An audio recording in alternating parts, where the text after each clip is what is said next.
Distaggio here, and I wanted to make a video. I have been wanting to make this for a long time on sort of what to do after you log in, and so this is part one of a two-part video series on what to do. And the first thing I do when I log in is I head straight to the arena.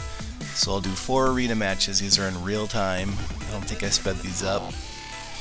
And I'm pretty much doing dirty down. So if you've been watching some of my arena videos, you know I call DPS dirty because it is dirty. You're just basically sending your highest burst damage heroes on one path straight to the crystal. You do not want to hit anything such as that self-destructing ninja.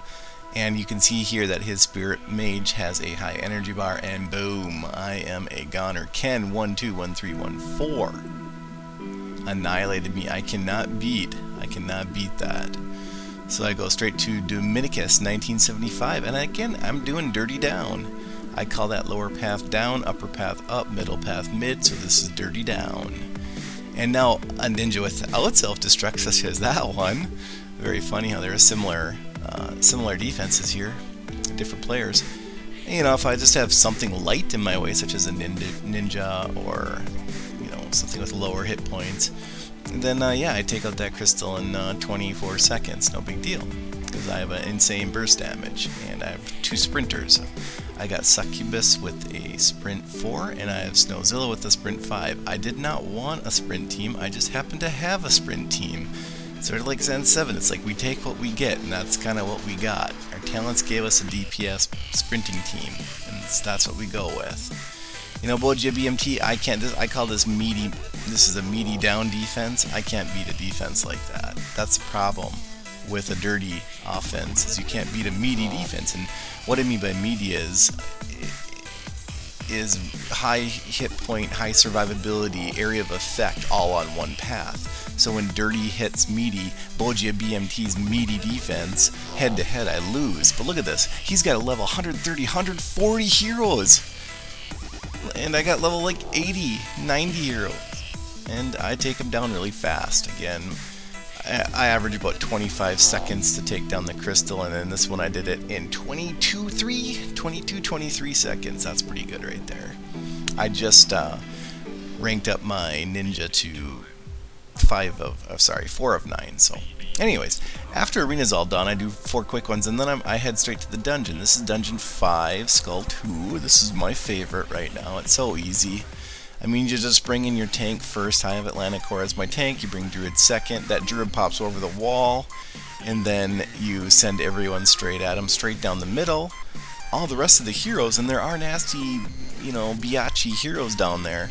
But I'm hoping that some of my stray Spirit Mage magic missiles will hit that other Spirit Mage down there. There's also a Succubus there that runs in right here. That's where you do your shield and clean up. Once you pass that little section there, it gets pretty easy. You're just cleaning up all the rest.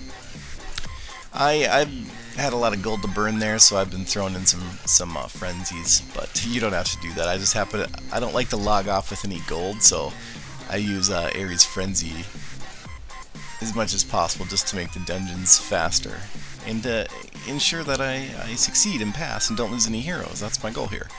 Now I'm just taking you back to Dungeon 4 Skull 2 here. This is just a common opening that pretty much everyone uses. It's a really good path. And here I aggro both both Griffins. Look at this magic I just threw everywhere. It's like, I do not want to lose anyone on Dungeon 4 Skull 2 for crying out loud. So I just drop magic everywhere. And normally I don't do that. Normally I don't need magic at all in this dungeon. I don't know what happened there with my heroes. They're just drunk tonight or something. But I think I did pretty well on the rest of this. I'm trying. Really, the goal is not to lose Pumpkin Duke. I have to take Pumpkin Duke everywhere I go. He's got Revitalize 5. He immediately procs and makes just the whole team so much better. So he's the only hero I really can't lose. If I lose Thunder God, like I did right there, I can swap him out. I have all 10 heroes, all at level 80 or higher. And so here I just swapped him out for Snowzilla. Let's take a look at Snowzilla in some dungeons. So back to the dungeon. I was just messing around here, just showing you guys dungeons. I typically always do 5 Dungeon 5 Skull 2, but here I went into Dungeon 4 Skull 1, which is a pretty easy one. But hey, I just wanted to show you kind of how all the heroes work together here. the ones I grabbed. Again, normally I would have Thunder God, but I swapped him out for Snowzilla. I didn't want to burn gems on Thunder God.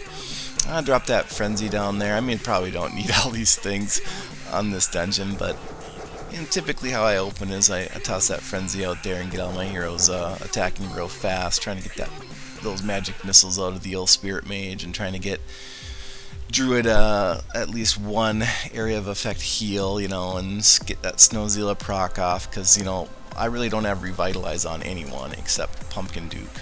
And I also have it on Thunder God, but I mean, yeah, this is a pretty easy one. That's the path I take, straight up the middle. There's nothing fancy about that one. And so now I'm going to grab some more magic here. Those are the three magics I grabbed: Frenzy, Restoration, Guardian Angel. And then I'm going to come into the next dungeon here. I think I grabbed... Oh yeah, looks like I'm doing Dungeon 5, Skull 2 again. This is, again, my favorite dungeon. I think it's really easy. I think it's easier than Dungeon 5, Skull 1.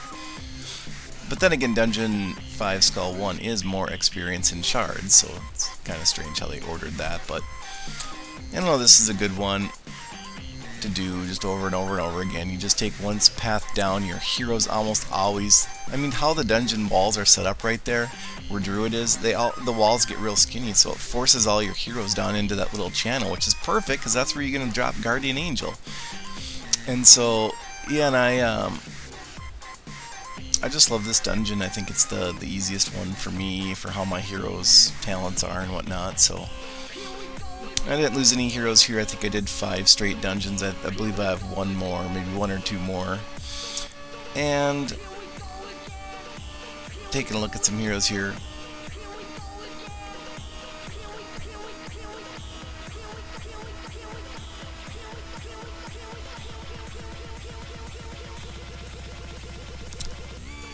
Alright, last dungeon here. What am I going to do? Probably Dungeon 5 Skull 2. I forget. This just happened minutes ago, but I still forgot. Dungeon 3, sure, why not?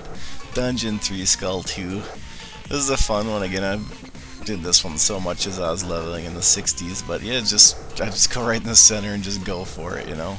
Did I lose someone there? Oh no, I just haven't dropped any heroes. Dude, must be tired or something. Yeah, and sometimes I don't drop all the heroes on this one because I want to see where they're going to converge. So here, there, that Druid ended that south tower first, so he pathed then up to the north one, and I dropped all my heroes right there. Nice thing about Atlanticor is you can kind of drop him and kind of ignore him for about 10-15 seconds while that shield's up.